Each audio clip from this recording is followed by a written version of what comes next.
Dieu vous bénisse. Bwana Mungu mbaki. Aidez-moi ça dans le mode avion, puisque j'en aurai besoin. Mode avion.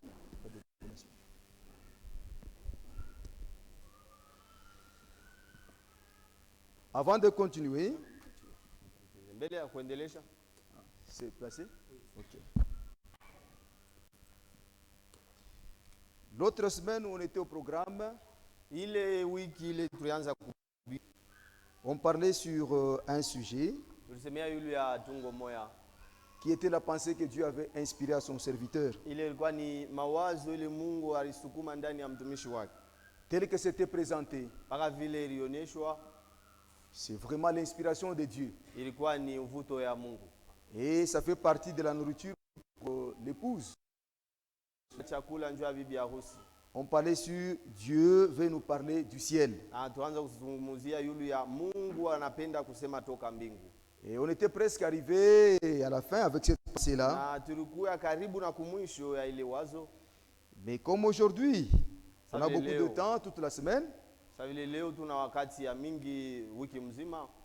Nous avons pensé terminer cette pensée Tuliwazia tumalize ile mawazo ilibaki. Et continuer avec un nouveau sujet. Na tuendeleshe na tungo mpya. Il y a beaucoup dans ce message. Le Seigneur nous a visités.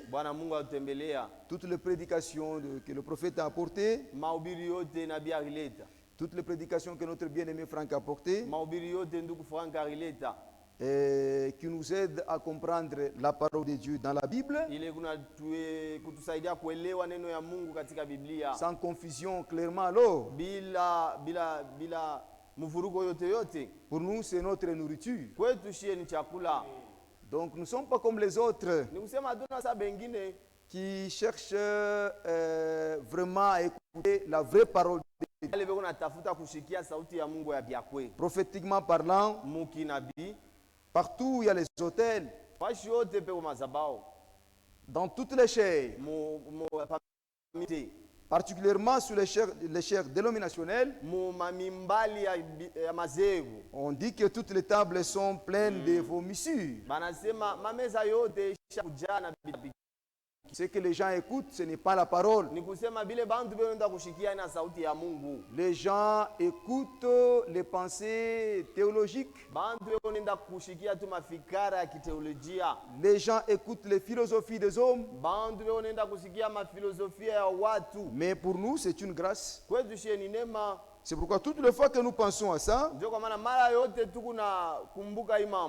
du fond de nos cœurs, nous disons sincèrement merci à Dieu. Je ne sais pas si vous pouvez aussi dire sincèrement merci à Dieu dans votre cœur. Moi en particulier, sincèrement, je loue le Seigneur. Parce que mon âme avait besoin.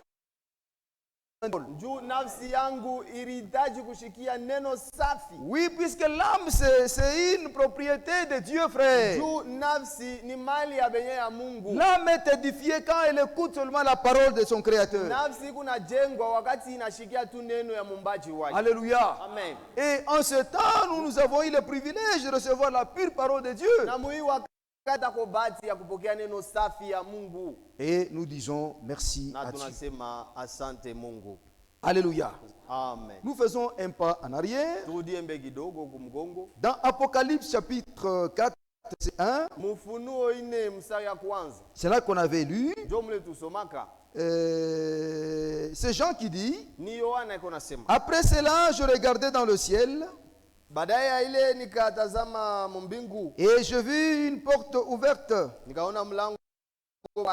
Quand la porte était ouverte au ciel, Jean avait entendu une voix. Et que la voix que Jean avait entendue était comme le son de la trompette. Et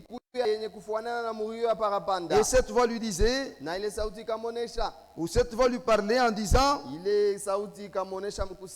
je te montrerai les choses qui viendront dans la suite des temps. Alléluia. Amen. Dans cette lecture,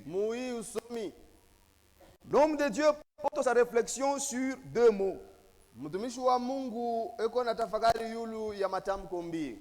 Amen. Nous sommes devant les rachetés de l'Éternel. Moi, je n'apporte pas l'évangile pour amener les gens à la repentance, non. Non. Moi, je m'adresse à une assemblée où les gens sont déjà nés, qui ont besoin de la parole pour qu'ils grandissent, qu'ils comprennent ce qu'ils ont cru, pourquoi ils sont là, ce qu'ils doivent faire. Parce que c'est par l'enseignement que nous devenons amateurs. Donc il importe ici à bien suivre, frère. Alléluia. Nous n'avons pas une parole à vous donner pour vous réjouir. Non. Ici, nous nous adressons à des hommes adultes. Chacun a intérêt vraiment de se concentrer pour suivre. C'est ainsi que Dieu vous bénira. Que Dieu vous bénisse. J'espère que vous me comprenez bien. Je répète encore. Je suis devant une assemblée de grandes personnes. Donc accordez-moi votre attention. Les choses que vous écoutez, ce sont ces choses qui vont vous donner une bonne assise. Vous ne serez pas emporté à tout vent de doctrine. Que Dieu vous bénisse. L'homme de Dieu porte sa réflexion sur deux mots. Il dit, il parle du ciel ouvert. Et il parle de la voix qui a retenti. Maintenant, quand frère Franck prend cette écriture, comment est-ce qu'il comprend? Franck nous dit ceci. En ces derniers jours, jour dans lequel vous et moi vivons, Dieu nous a accordé le privilège d'entendre la parole de Dieu dans son originalité, comme elle était apportée le jour de la Pentecôte. Est-ce que vous êtes là-bas? Dans ces derniers jours, où toi et moi vivons, Dieu nous a accordé le privilège. Dieu a accordé le privilège à l'église d'entendre la parole de Dieu, sa forme originale, comme elle était prêchée à la Pentecôte, comme elle était prêchée par les apôtres qui étaient mandatés. Alléluia. Et il dit encore, c'est un privilège que de voir cette parole être manifestée.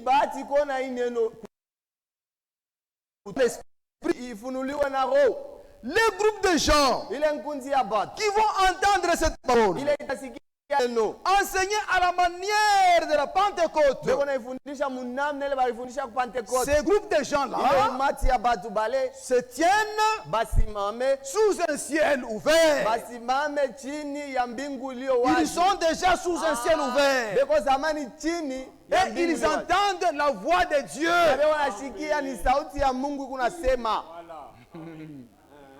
Bon, comment mutashikia ça va? Bon, si vous comprenez, ce message n'est pas une pensée humaine. Alléluia. Quand nous lisons Malachie chapitre 4, je vous enverrai Élie le prophète. Avant les jours redoutables du Seigneur. C'est le jour du jugement. Élie viendra. Quelle sera la mission d'Élie? Élie vient pour ramener l'église.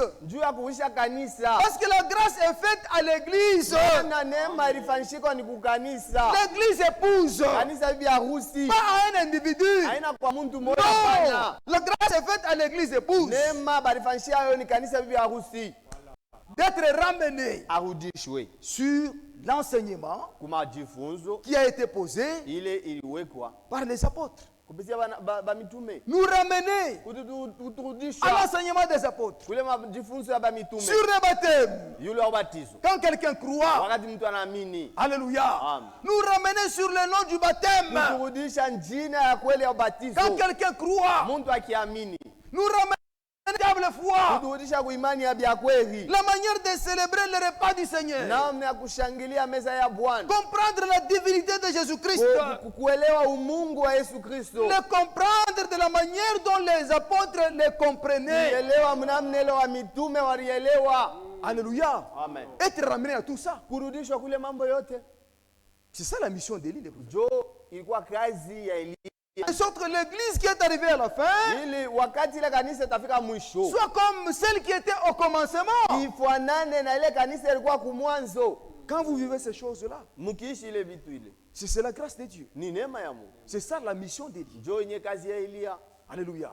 Et maintenant quand nous sommes gradés, donc nous sommes en train, ou l'église est en train d'entendre la voix de parler. Et quand vous réalisez que Dieu vous parle,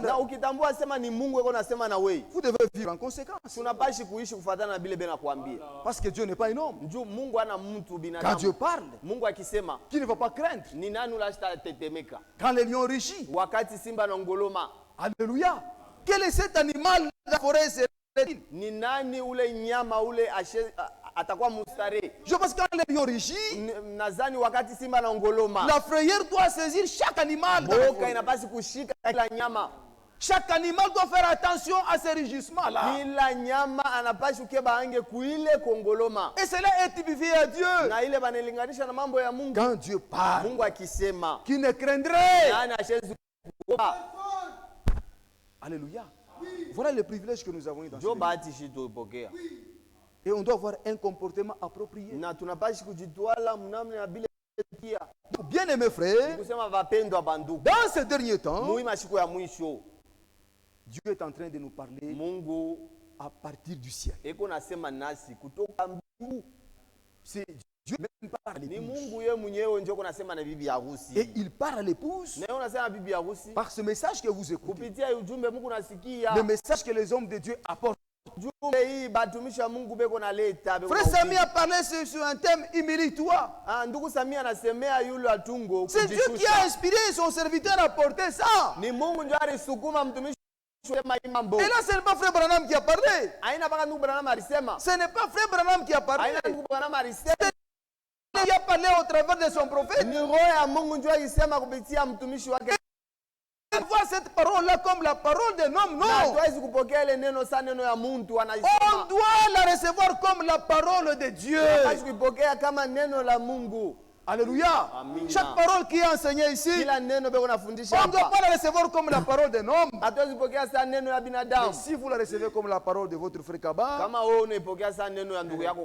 bon, puisqu'il lit tout ça, c'est l'intellect, bon, vous êtes libre de penser comme cela. Mais si nous apportons cette parole dans les termes bibliques,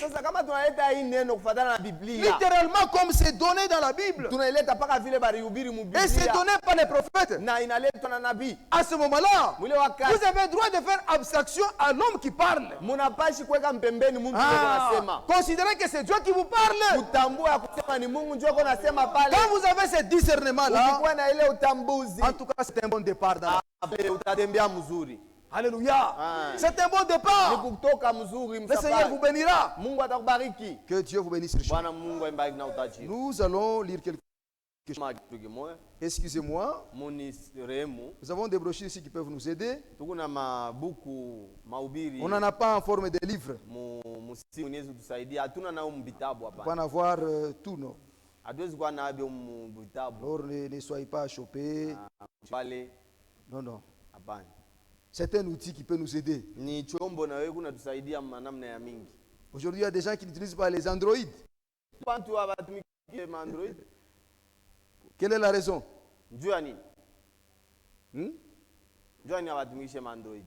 Tout dépend de l'usage dont vous en faites. Si vous en faites un mauvais usage, Dieu vous condamnera. Ah, Mungu atakuhukumu. Mais si vous utilisez ça avec un usage qui est correct, Kama wewe unitumikisha vile na il n'y a pas de problème. shamuna nzambi, Ne soyez pas choqués. Alléluia. Mushikwale nju tunatumikisha simu hapana. Il y a des gens aujourd'hui qui ne regardent pas la télévision. Ku bantu leo abangalia ya television. Bon, ils sont libres. Shibeko huru. Alléluia. Mais ça dépend de l'usage dont vous en faites. Inaendana na façon ile unatumikisha ile kintu. À la télé, vous avez accès aux informations, Ku television kuma information kule. tout ce qui se passe dans le monde. Habari ya mdunia yote mzima. Il n'y a pas de mal. Shakuna Si ubaya. vous entrez dans une mauvaise chaîne où il y a des pourritures, Kansa ko ningia mashine mule Mungu bya kuoza. alors là, vous allez vous souiller. Pale utajichafua wewe mwenyewe. Ce n'est pas correct. Pale haina sawa. Que Dieu vous bénisse. Mungu ambariki. Moi, je vais faire parler les serviteurs. Mimi napenda niseme yule ya watumishi wa Mungu. Je vais faire parler les serviteurs. Mimi napenda nimsemeshe mtumishi wa Ah, très bien. Pour que vous compreniez bien. Mungu ili mumuelewe mzuri.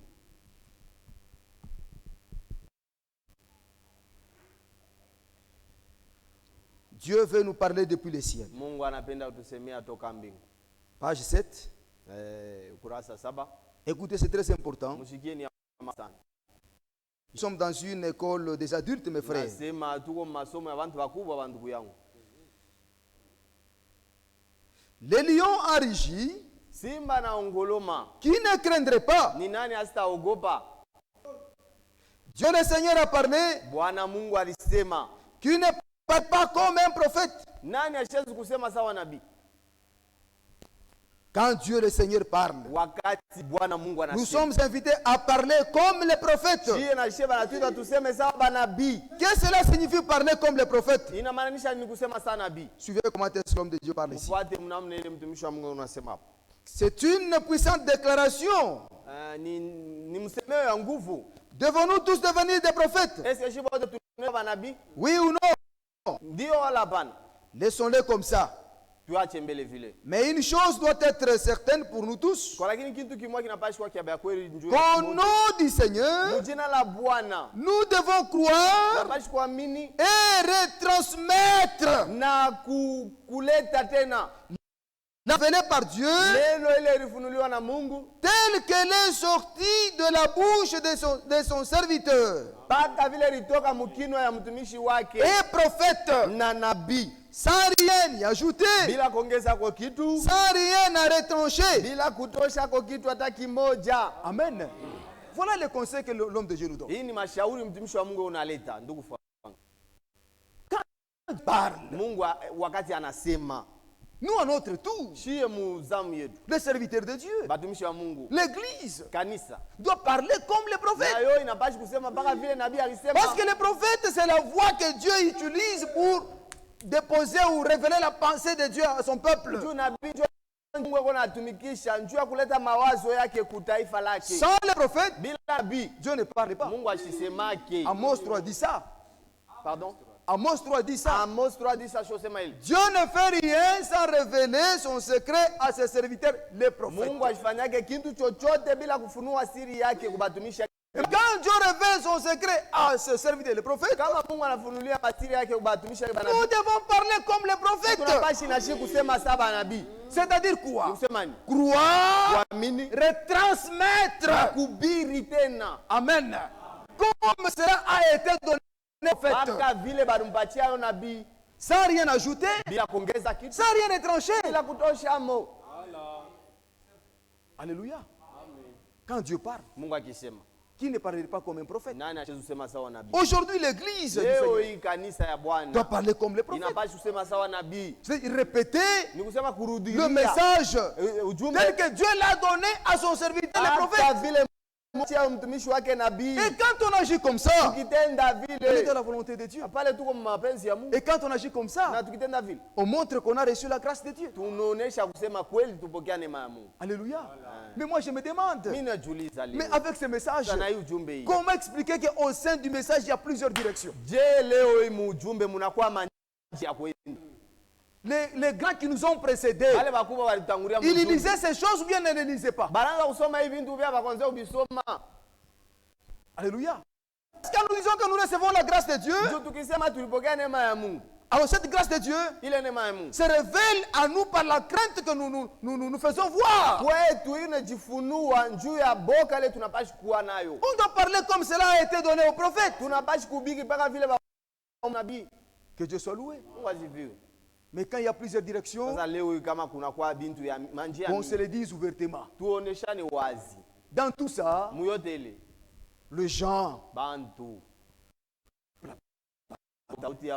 les gens ont leurs propres intérêts. Dieu, il est le juste juge.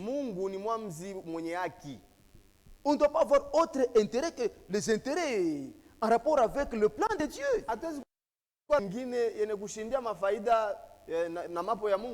Et voir la parole par laquelle nous avons la vie de Dieu. Être préparé pour expérimenter les promesses de Dieu. C'est comme ça que Dieu travaille. Nous, on n'est pas comme dans les dénominations où les gens prêchent pour avoir de l'influence parmi les gens. Où est-ce qu'on va vous amener, frère? Quand vous devez être derrière moi, moi je vais vous amener où? Mais quand vous suivez bien, il est dit le but de la prédication d'un serviteur de Dieu, ce n'est pas amener les gens derrière soi. Non, que les gens le trouvent comme quelqu'un d'important. Non. Le but de la prédication, c'est amener les gens à une expérience personnel avec leur sauveur. Oui, mes frères. De sorte que même si le serviteur un jour serait absent et que vous serez peut-être ailleurs, mais à moins que cette communion avec votre sauveur soit vraiment rétablie. C'est ça le but de la prédication. Est-ce que vous comprenez ça? Mais quand vous comprenez ces choses, vous aurez une bonne assise. Que Dieu soit loué. Je continue. Cela signifie-t-il être non, mais ça signifie dire ce que le prophète a dit. Et alors tout va bien. Ne pas aller au-delà. Ne pas interpréter. Mais dire ce qui a été dit, parle ainsi, parle le Seigneur. Êtes-vous d'accord avec cela? Nous n'avons pas besoin d'un nouveau message. Oui. Frère Franck confirme ça. On n'a pas besoin d'un nouveau message. Le sang a séché. C'est un nouveau message. Mais au travers des Écritures, là où il n'y a pas de pardon des péchés. Il n'y a même pas de salut. Et là où il n'y a pas de sang, il n'y a pas de communion avec Dieu. Dieu nous exauce parce que nous croyons que nous nous tenons sous le sang de son Fils. Dieu a ingéré le sang. Depuis l'Ancien Testament, c'est pourquoi Abel a offert un sacrifice. Il a immolé un agneau. Et le sang a coulé. C'est au travers de ce sang que Dieu a agréé son sacrifice. Alléluia. Amen. Dieu nous exauce parce que nous croyons que nous nous tenons sous le sang. Le sang qui a coulé au calvaire. Amen. Un sacrifice parfait. Mais quand vous interprétez, vous dites que le sang a déjà séché. Ça, le prophète ne l'a jamais reçu comme ça. C'est un nouveau message. Mais vous voyez des gens qui sont fanatiques. Bon, pour se faire aimer. Ah, se faire accepter. Les gens acceptent aveuglément comme ça. Ça, c'est manquer de personnalité, frère. Manquer de personnalité. En matière de la parole, Mwile na usu neno la on doit Mungu. être sérieux, frère. Tunapashi kuwa na makini yote tutoshe mizaa. Nous pouvons jouer dans d'autres choses Tunacheza là-bas. mambo Mais ingine. mambo ya Mungu, Mais dans les affaires de Dieu, hamuna michezo il n'y a hapana. pas de blague ni Ni de mambo ya plaisanterie. kushima bandugu C'est une yangu. question de vie ou de mort. Mambo ya Mungu mngalaki burafiki. Dans les affaires de Dieu, il n'y a pas d'amitié. Hamuna burafiki. Il n'y a pas d'amitié. Mambo ya Mungu hakuna kusema nono, Dans les juu ni affaires de wakia Dieu, kwetu, non. yako na ubiri, Il est de notre tumsoutenir. tribu, on doit le Ça c'est soutenir. diabolique, frère. Non, chini ya kishetani ile. On ne connaît personne selon la chair. Atuwe muntu fatana na mwili. Kama kuko nkunji ya bantu wanapaswa kuwa très sérieux, c'est nous ici les plus. S'il y a un groupe de gens qui doit être très sérieux ni Parce que Dieu nous a parlé, frère. Parce que Mungu asha kusema na shie. Il nous parle depuis le ciel. Eko na tusemezea toka mbingu. On ne doit pas avoir des motifs impies. Hatuwezi kuwa na vifukuzio bichafu. Non, non. Hapana. Ça c'est dans les dénominations on Ile était. mazebu njo mule binakalaka. Donc comme il est un prédicateur Moulouba, Oh, ça veut muluba wakati. il est de chez nous, on doit les soutenir. Wakia kwetu tunapaswa kumsaidia kumsoutenir. En tout cas, il est minunasani mambo moya. Ce sont des choses. C'est désolé tout simplement. Hapana, muniwe razi. C'est désolant. Hapana, inahuzunisha. Ceci ne doit pas être au milieu de nous. Haiwezi kuwa ile mambo haiwezi kuwa katikati yetu hata. Nous avons besoin des hommes de Dieu qui puissent nous déposer rien que la parole. Shie tunahitaji batumisha Mungu bale batatubiki mpaka neno. Et la parole dans sa forme Na originale, neno muhali yake ya kumwanzo qui doit produire les effets attendus. ile inapashi kuleta matokeo tunongojea. Puisque le problème c'est quoi? Mambo ni nini? Dans Esaïe, il est dit ceci. Muisaya bana La parole de Dieu, neno la Mungu. Esaïe, je crois que ça doit être 55, Isaya 55 nadhani. elle est comme la pluie. Iko sawa mvula neno la Mungu. C'est Dieu qui envoie la Ni pluie Mungu ndio anatumaka mvua avec un but. na kifukuzio fulani. C'est lui d'élever la terre, Ni njoo ya kulobanisha udongo. arroser la terre Kulobanisha bulongo et faire germer la semence qui est enfouie dans la na terre. kuchipusha mimea ile kumbulongo. Germer aussi la semence Kuchipusha mbegu. et donner bon, la nourriture. Donner Hein? du pain. Le pain, merci beaucoup. C'est lui qui a cultivé la terre. Kuleta mkate kwa ule alilima. Est-ce que vous, il vous est déjà arrivé d'observer ça? Eti inesha kufikia uangalie ile mambo ile unaona tu ile mambo. Mimi nauliza hivi. Je pose la question. Est-ce que mweye mwisha frère le mwisho le ndugu na Réveillez les frères qui Suivez sont bien. là. Ne soyez pas suivez frère. Ushilengame ndugu On fuata. doit être concentré tous ici. Tunapashi kwa shibote concentré. Kama hii inakupita utakuwa na mshimo Si mzuri. ça te dépasse, tu n'auras pas une bonne. C'est ça la vérité du temps. Kwenye bukweli ya hii wakati. Est-ce que wewe ushakuikala kako unaangalia Mungu ananeshesha mvula? As-tu déjà vu un jour Dieu a fait pleuvoir la pluie? Hata kama ina compliqué mkunyesha. Même si c'est là compliqué dans sa période. Mulimaji anakusa chakula. Est-ce que le cultivateur peut manquer la nourriture? Est-ce que mvula inaweza inarudia kule kumbingu Est-ce itoka? que la pluie peut rentrer au ciel Bila mimi pate kwa ta un seau de maïs. sans que le cultivateur n'a pas d'assomo à mwinji? Abikala ke? Non, ça n'existe pas. C'est la loi de Dieu frère. Jo sheria ya Mungu. C'est la loi de Dieu frère. Sheria ya Mungu ile. Mulimaji yote hata oh mvula ina compliqué. Tout la Miji bourrée. inakauka. Oh, non. Sherti mitavuna. La pluie n'a pas fait bien de son saison. C'est la loi de Dieu inviolable. Moi, je vais toujours récolter ni sheria ya Mungu ile hatuwezi kutambuka. Dieu Mungu anasema Voilà pourquoi Dieu il dit, en est de même de sa parole. kama vile vile na neno lake. La parole de Dieu Neno la Mungu. comparée à de la pluie Banalinganisha na ne mvua. peut jamais retourner au ciel d'où elle est venue Haezi urudia kama mbinguni kule sans pour natoka. autant produire ses effets. Bila kuleta matokeo ama Est-ce que majibu. vous êtes là-bas? Eti Mungu hapa mnaelewa. Si on vous prêche une parole de l'humilité Baki mihubiri sauti ya Mungu inahusu kujishusha. au milieu de nous tous Katikati ici, yetu shibota. l'humilité doit être manifeste. Ni kujishusha kunapashi kuonekana. Si on nous prêche une parole d'amour Kama wanatuhubiri maneno ya au milieu de upendo nous, katikati yetu l'amour doit être là. hapashi Mais kuonekana. on se pose la question. Sasa tunajiuliza Combien de paroles avons-nous déjà entendues? ni maneno ngapi tushoshikiaka? Combien de prédications combien de prédications as-tu déjà entendues? mahubiri ngapi ushoshikiaka? Et moi aussi. Na mimi Quels sont les effets? sasa matokeo ya ile mahubiri iko wapi? Il faut que tu poses ma question. Vous devez d'abord vous poser des questions de temps en temps. Peut-être on n'a pas cru. Mouvement, Nous ne sommes pas dans des mouvements. Nous avons cru la véritable parole. Nous ne sommes pas des religieux. Non. Nous avons cru la véritable parole. Je crois de tout mon cœur que chaque parole qui doit être prêchée doit produire ses effets dans la vie du croyant. Inapashi kuleta majibu mumaisha ya kila mwaminifu. Si tel était le cas, kama vile ni l'enlèvement aurait déjà eu lieu. Kunyakuliwa kulipashi fanyika depuis zamani. Mais nous sommes toujours les mêmes. Lakini leo tu kupaka vile vile. Des charnels. Bantu ya kimwili. Sans révélation. Hatuna ufunuo. C'est nous qui avons retardé l'enlèvement. C'est comme ça que nous devons comprendre les Écritures. Est-ce que Mungu anaweza kulanda fait? Est-ce que Dieu peut mentir? Quelle est la période dont les gens n'ont jamais récolté? Un cultivateur. Même s'il n'a pas labouré. Il n'a pas sarclé.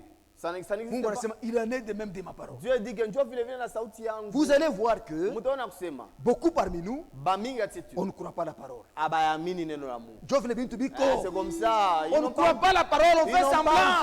Ils font semblant de croire. On reçoit la parole là-bas. Mais quand on reçoit la parole avec l'intellect, il ne nous aidera pas. Il faudra qu'on la reçoive avec la foi. C'est ce qui va nous aider. Il est grand temps que nous puissions nous examiner. Que Dieu nous aide à comprendre. Dieu nous a parlé, frère. Bon, je vais terminer cette pensée. La porter dans les termes tel que l'homme de Dieu a donné ça.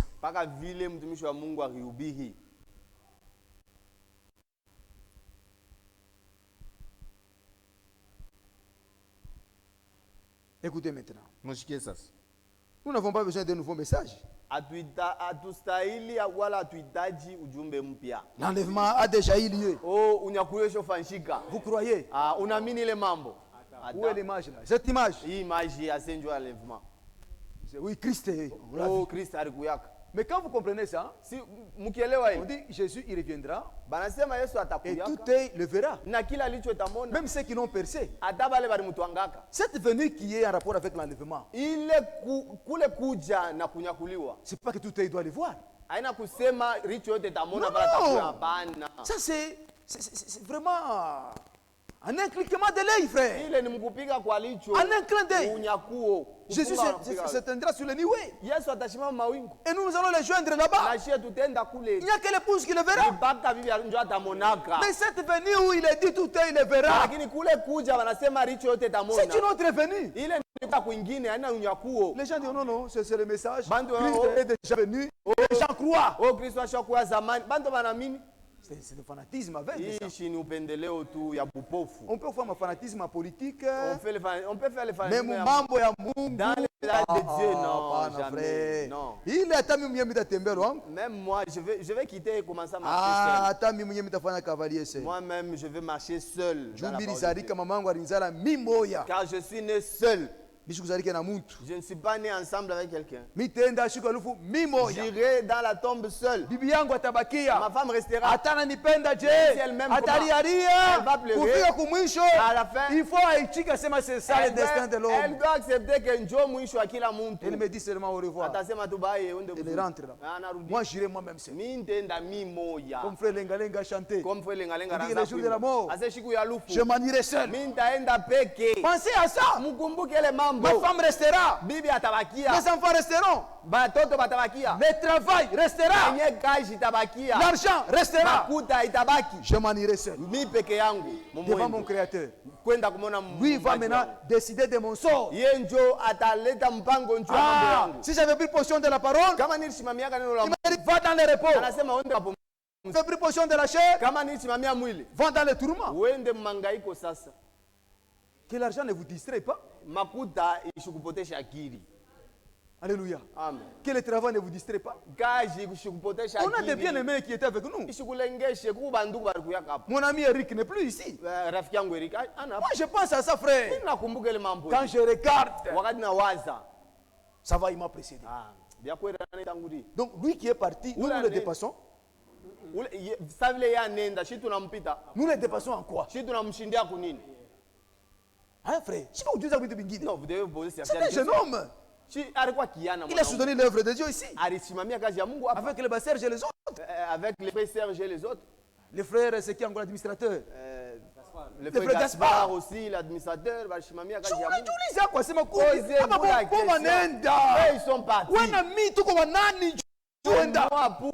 Est-ce que nous ne sommes pas partis? Qui sommes-nous? Nous aussi, nous allons le suivre. Tu vas abandonner ton travail. Tu laisseras tes enfants. Tu laisseras ton mari. Tu t'en iras seul, ma soeur. Dans quelle position iras-tu? Avec la parole de Dieu. Contenter avec la parole de Dieu. Parce que vous m'avez connaissé, dès à présent, les morts en Christ. La mort, c'est le destin de tout le monde. Pourquoi distrait? Ne sois pas distrait ou chilengame. Attends, on a couru bien. Même si tu manges bien. On a mérité. Ah, tu es là, tu as rodélé. Et la vie un jour, tu dois pas.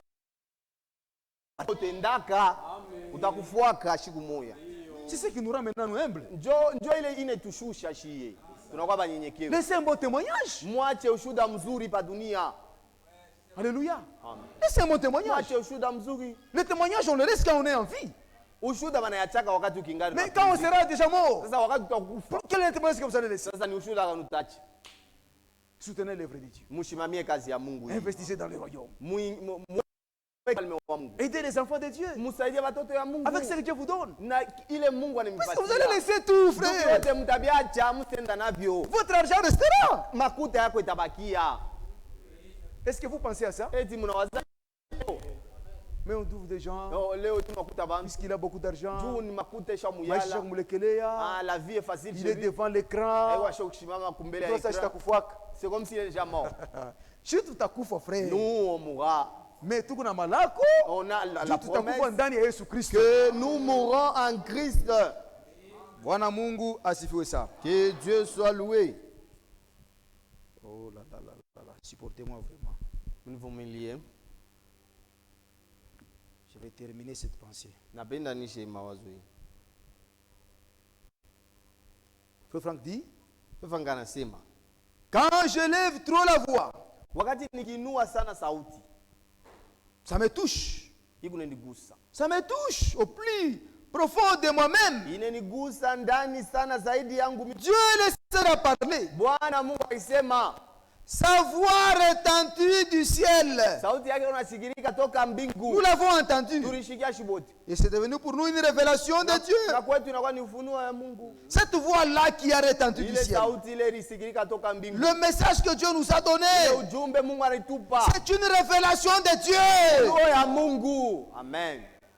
Est-ce que vous comprenez ça? Que ce message dont nous écoutons, c'est la révélation de Dieu? Mais pourquoi nous ne prenons pas ça avec importance? Qui ne parlerait pas comme un prophète? Qui ne craindrait pas? Écoutez maintenant.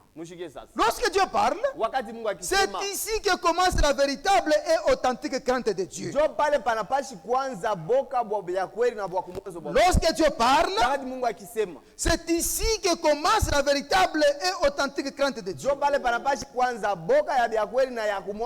Quiconque parmi nous a compris par révélation divine que le Seigneur a parlé, alors, sur celui-là, c'est sur celui que vient la crainte de Dieu. La crainte de Dieu est toujours la crainte de sa parole. Avec qui on peut dire en tout cas, c'est vraiment bon. Mtu yote ule anavumbula kusema Mungu alizungumza na kanisa yake mwi wakati. Tout celui qui découvre que Dieu a parlé à son église dans ces derniers jours et qu'il reçoit cette révélation-là divine, comme celui, le membre de l'église, et il est sous un ciel ouvert. Il découvre que Dieu nous a parlé. Dieu m'a parlé. On dit, c'est sur lui là que Dieu reposera sa crainte. Et la crainte de Dieu, c'est la crainte envers sa parole. Car Dieu a parlé. Comment est-ce que tu ne vas pas craindre? Alléluia. C'est pourquoi mon Hébreu 12. Voilà pourquoi en Hébreu 12. Hébreu 11. Hébreu 11 plutôt. La Bible dit. Noah fut divinement averti de ce que Dieu ferait. Alors il fut saisi d'une crainte respectueuse. Noé travaillait sous la révélation qu'il avait eue. Parce que Dieu lui a montré que le temps était là pour détruire le monde. Pour Noé, c'était une révélation. C'était une vérité. Alléluia. Puisqu'il a cru ça, il l'a montré même en travaillant textuellement, d'après les ordres que Dieu lui donnait. Et quand il travaillait comme Dieu lui avait donné les ordres, il a montré que Noé est saisi d'une crainte. Alléluia. Amen. Nous qui travaillons, nous sommes associés à Dieu. Oui, nous devons le faire par révélation. Ayant de la crainte à nous, dans notre manière de travailler. Alléluia. Craignez que nous soyons des pierres d'achoppement. Mais quand nous manquons tout ça, chacun fait ce que bon lui semble. Puisqu'on est serviteur de Dieu, puisqu'on est dans la maison de Dieu, chacun veut faire comme il veut. Non, où est la preuve que Dieu nous a parlé? Où est la preuve qu'on a eu la révélation? On n'a rien compris. Oui, comme on n'a rien compris, c'est pourquoi on n'a pas de crainte. Alléluia. C'est évident. Il y a ceux qui apportent la parole. Il y a ceux qui la reçoivent. Et ceux qui apportent. Et ceux qui reçoivent. Nous tous, nous devons avoir une même base. C'est la révélation. Alléluia. Mais quand vous regardez, on s'est dit, bon, les gens sont devenus tellement insensibles. C'est un temps où il n'y a pas de repentance. Lorsque dans le cœur de l'homme, il y a des jugements là, on s'habitue à la parole. On ne peut pas sentir cette crainte là dans son cœur. C'est malheureux tout ça. On fait du n'importe quoi. Si nous réalisons que Dieu nous a parlé, c'est que Dieu attend de nous, c'est la crainte. Et la crainte de Dieu, c'est la crainte toujours de sa parole. Respecter les instructions que Dieu donne dans sa parole. Amen. Répétez textuellement ce que Dieu dit. Dans la prière, on nous enseigne. Quand vous priez, dites, notre Père qui est aux cieux,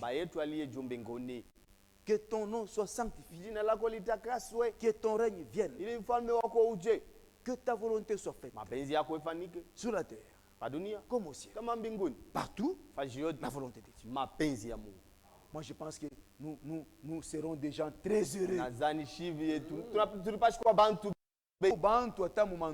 Non, mais même dans nos mariages, les gens doivent nous envier. Est-ce que vous êtes là, mes soeurs? Mon frère. Même dans nos mariages, nous sommes des gens dont les gens doivent nous envier. Il n'y a aucune chose que la personne peut faire qui est en dehors de la parole de Dieu. Si je commence à parler de en tout. Référence. La référence c'est quoi? Dieu a dit. Est-ce qu'il y aura des problèmes, frère? Et ma femme aussi, si elle peut me répondre. Elle va me répondre. Elle me répond selon la volonté de Dieu dans ce temps. Ça sera le paradis dans nos maisons. Oui. Frère, le frère répond à la femme selon l'esprit tribal de chez eux. Vous voyez? Désordre. inakuwa ni fujo. Dada naye kuna mjibu. La sœur aussi. Puisque anasikia tu ya kumjibu. Elle répond comme bon lui semble. Nous devons agir sur la parole que Dieu nous a révélée. Tunapaswa kutenda kufuatana na neno la Mungu ile atupatia. Et c'est comme ça que nous serons la lumière du monde. Namna tutakuwa nuru kui dunia hii. Kama ba voisin yetu baamini tutasambaka. Si nos voisins ne croient pas ce que nous croyons, nous. Ça c'est la vérité, frère. Chacun là où il est, c'est une lampe du temps. Oui. Nous devons luire, frère. Mais quand on écoute nos paroles, on regrette. Quand on écoute vraiment, on voit les actions. C'est triste. On dit que nous a parlé. On n'est pas seulement chrétien ici. Allons luire là-bas. Ici, non. Allons luire là-bas. Parmi les païens. Que Dieu nous aide. Mon souci, c'est que je veux que lorsque nous réalisons que Dieu nous a visités, vraiment, qu'on fasse attention à ça. Et nous allons le montrer par la crainte. De la même manière, quand un papa donne des ordres à son enfant, un père parle devant ses enfants, les enfants qui reconnaissent véritablement leur père comme étant une autorité dans la famille. L'enfant ne va pas bouger. L'enfant s'incline. Qui parle. Je dois respecter ça. Je dois faire attention à ça. Il reconnaît ce que son père. Mais les enfants d'aujourd'hui, qui n'ont pas d'égard à leur père, ils les traitent vraiment comme des grands-pères. Ils font attention. C'est pourquoi ils sont maudits. Nous de même, lorsqu'on ne fait pas attention au langage de notre père, nous serons maudits, frère. Amen. Puisque la parole dit, honore ton père et ta mère. Mais quand on n'honore pas notre père, alors que lui a parlé, nous serons maudits. Que Dieu nous bénisse. Si Dieu nous faisait grâce demain, nous allons relier à cette pensée les sujets du jour ou de la semaine qui dit faites seulement. Ce sont des messages simples mais très, très puissants. Faites seulement ce qu'il vous dit. Et vous verrez comment Dieu agira dans la vie. Que Dieu vous bénisse. Nous allons incliner nos têtes avant de prier le Seigneur. Il y a une requête ici. C'est une requête de Frère Bartin et Frère John. Il dit remercie le Seigneur. Oui, de tout ce qui s'est passé hier à l'église. Il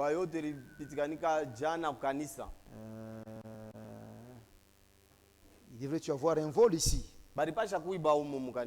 Frère Chansa m'en avait aussi parlé. Mais pris par le poids, on a oublié de faire passer ça. Un voleur est attaqué, voulait percer la porte. Il a cassé la vitre. Mais il n'a pas su entrer. Parce qu'il y avait les cadenas là-bas. Et que la sentinelle, notre frère, était là. Et le frère a crié. Les voleurs a pris fuite. Dans tout ça, nous voyons la main de Dieu. Et ensemble avec les frères, nous remercions le Seigneur. Que notre Dieu soit loué. Sinon, nous devions trouver des chaises parties. Un cantique. Un couplet refrain. Et puis nous allons prier le Seigneur.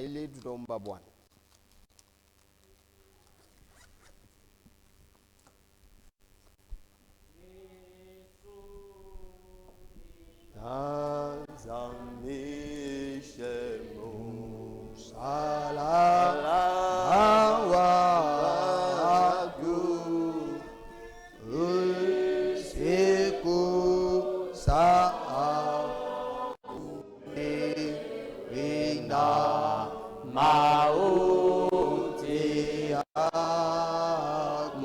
Musalaba, musalaba.